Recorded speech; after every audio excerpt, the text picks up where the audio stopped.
Thanks so much, Joe, and good morning, good afternoon, good evening to people around the world listening. As Joe's just said, I am a doctor working in psychiatry in England, and I am also an elected leader in our union of almost 200,000 doctors, the British Medical Association. And that is unusual in the UK for trade union leadership to be simultaneously in work.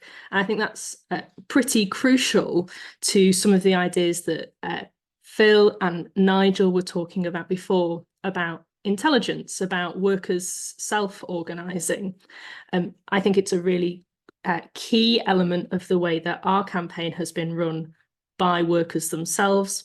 And it's one reason that we remain in dispute. Though we were slightly late to the UK strike wave, starting our strike action in March 2023, we remain in a proactive dispute for pay restoration. Pay restoration is a demand now taken up across the UK labour movement for a reversal of the real terms pay cuts that we have faced since the crash in 2008, particularly in the public sector, but also more widely. It is a political demand in many ways. It is also a crucial demand for those of us who want to maintain our public healthcare system, the National Health Service, as unfortunately low wages and poor working conditions are driving doctors into the international market, particularly to yourselves in Australia, where I can see some of my former comrades are in the chat. So some of you, good to see you again, and I'm sorry you felt you had to move.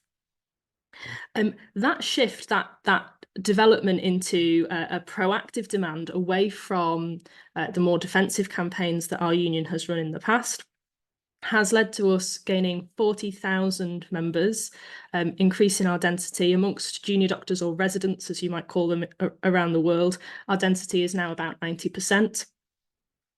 And we have done that by organising ourselves within and beyond the trade union structures. You know, Nigel and Phil talked about, talked about without the internet. Tom Mann did all of this work, but we are able to learn the lessons of those past disputes and also use our modern tools.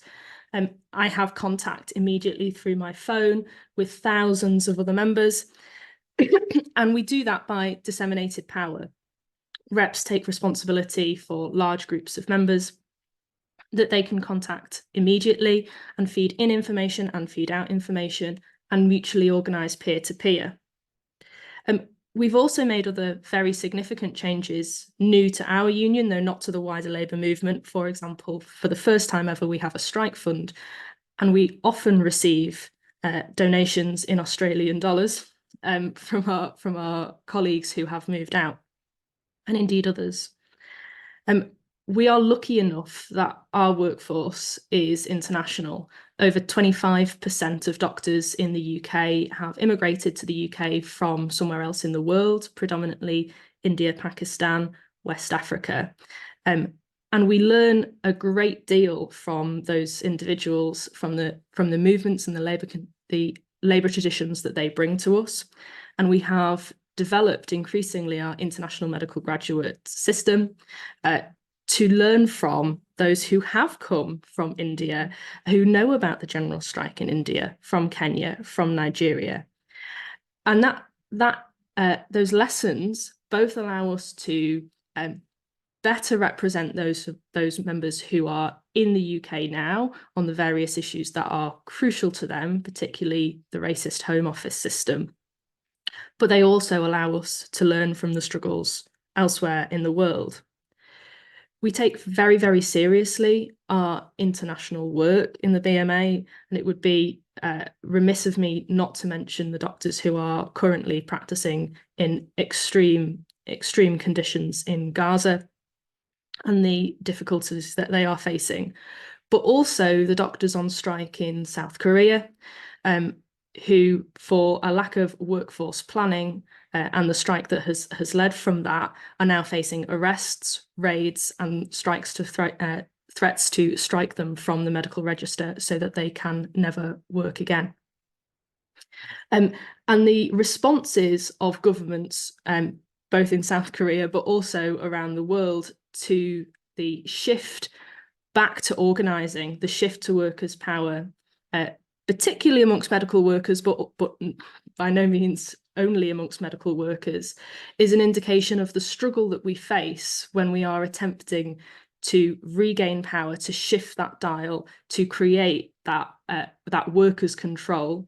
People are talking about in the chat about superannuation and workers' control, but also in Tom Mann's ideas about workers' control. And the work that we still have to do to organise ourselves into a position where we can take far more of that. I know we're behind time, so I'll pause there. And I might put the Strike Fund link in the chat if you're keen to help us out. Thank you very much.